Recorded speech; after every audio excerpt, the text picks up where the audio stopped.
Hey, what's going on, everybody? My name is Jay, and welcome to The Ship Life, reporting to you live from beautiful Mexico. Well, not live. This video is pre-recorded, but you get what I mean. Anyway, guys, I got here late last night after, unfortunately, a bunch of delays and taking care of some stuff, and now I have dental surgery in a couple hours, which I'm honestly really afraid of. I'm not exactly fond of the dentist like most of you. I'm actually pretty scared, but either way, guys, as usual, we do have a bunch of cruise news to unpack for today's episode. We have a set of Caribbean islands that will be relaxing some of its COVID rules, restrictions, and regulations for cruise ships, which I think is a good step in the right direction. We also have to talk about Canada finally gearing up for cruising after 2 years of having a cruise pause in operations. And then finally, we have to talk about P&O Australia, as they have had another round of cancellations. This time, it's for an entire season. So sailing straight into it, the U.S. Virgin Islands is in the final stages of easing some of their COVID restrictions when it comes to cruise ship operations over in that area. This is partly due to the dramatic drop in COVID cases on board cruise ships that we've seen in recent months.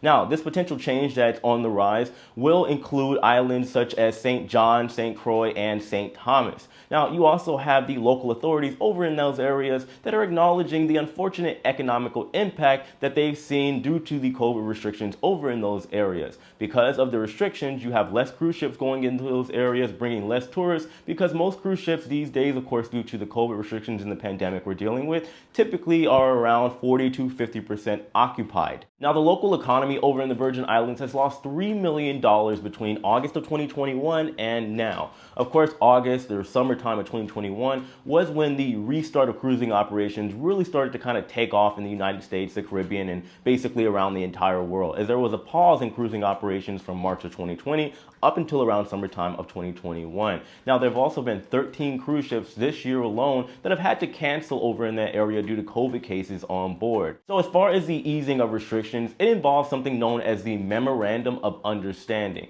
Basically, I'm sure most of you know, when it comes to the CDC guidance and what determines if there is an outbreak on board cruise ships, you guys saw earlier in the year, there was a big fiasco about cruise ships having outbreaks and stuff, which typically ended up being less than 1%. However, up until this point, and still to this day in most areas, 1% is the magic number. If at least 1% of the crew and passengers on board ships are testing positive for COVID, they could potentially be turned away. However, when it involves the crew, we've seen that less than 1% of the crew members testing positive is also a cause for concern over in the ports of call, causing the ports of call to turn cruise ships away. But now with the Memorandum of Understanding, basically the cruise lines have agreed with the Virgin Islands to say that they can allow cruise ships with a maximum of 3% of people infected. Now, as far as the overall cruising industry over in these areas, they are pushing for 4%, and it's kind of something that they're agreeing with in a lot of areas, but they're going to try to make it 4. That way they can kind of, just have operations happen with a little bit less worry, because as you could imagine, no cruise ship wants to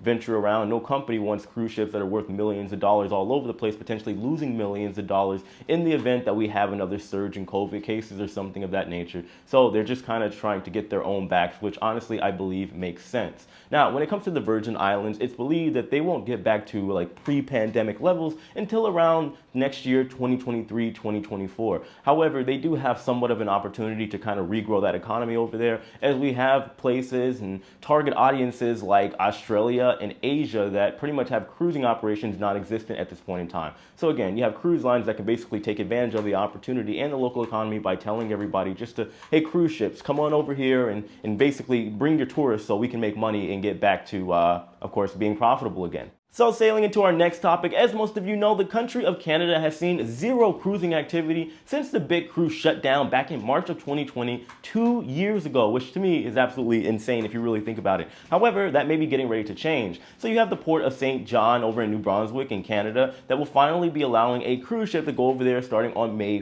4th. So I guess you could say the 4th may be with them when it comes to cruising operations. Sorry, that was a cheesy, horrible Star Wars joke. But anyway, basically you have this small cruise line known as Pearl Seas. They got a ship known as the Pearl Mist that will be going over there on May 4th. Now, this is a small vessel. It only holds about 210 passengers. I don't know about the crew, but either way, I do believe this is a step in the right direction. But you also have a whopping 69 cruise ships with 13 different cruise lines, which include but is not limited to NCL, Princess Cruise Line, Royal Caribbean, and Holland America that will be going into that area between around summertime, roughly between May and November, which I do believe, again, is a very big step. And honestly, I do hope that that we actually are able to see this happen, because we've seen, of course, with surging in COVID cases and things just changing as far as the rules and regulations 24/7 and the politics that are involved, things could literally go sideways at any point in time. Now, I don't think it will. I believe this is finally that opportunity that cruise lines and, of course, the ports and everybody that's involved that relies on cruising in some kind of way for their economic survival, I believe they're really going to push this time to make sure it actually happens. Now, you also had the CEO of the Port of St. John over in New Brunswick, Craig Bell Estabrooks, that chimed in on the matter,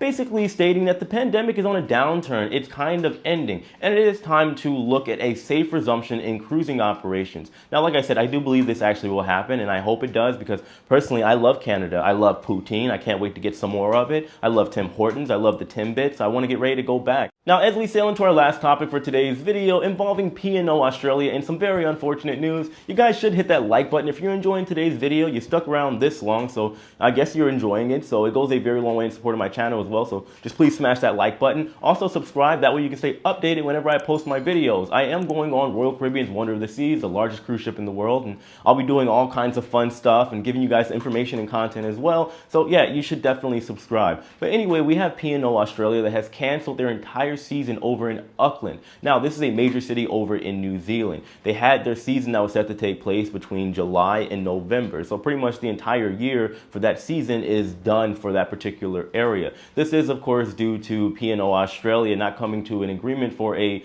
confirmed restart over in that area with the New Zealand authorities. There were 21 sailings that were set to take place between July and November. So like I said, 2022 is pretty much done. Now they have to kind of look forward to 2023 and see what happens there. Now, of course, when it comes to P&O and Australia, New Zealand and cruising operations, we know that it's been an absolute train wreck over there. Nobody really knows what's happening. Of course, you do have people that support cruising, like cruise lines and the ports, that are really pushing the authorities over in places like New Zealand and Australia to resume cruising operations safely. However, there has been no real clear confirmation on what's going to happen. We do believe that there's going to be cruising operations finally resuming sometime this summer. However, it is kind of up in the air at this point. But either way, guys, that's what we got for today's cruise news. Of course, let me know all of your thoughts in the comment section below. I am always interested to hear what you guys have to say about all this stuff. Of course, on your way out too, please hit that like button, subscribe, share the video. It goes a very long way in support of my channel. Now, I got to get ready to go to the dentist, which, oh man, you guys pray for me. I don't know what's going to happen. Anyway, let's go do this. I'll see you guys later. Take it easy.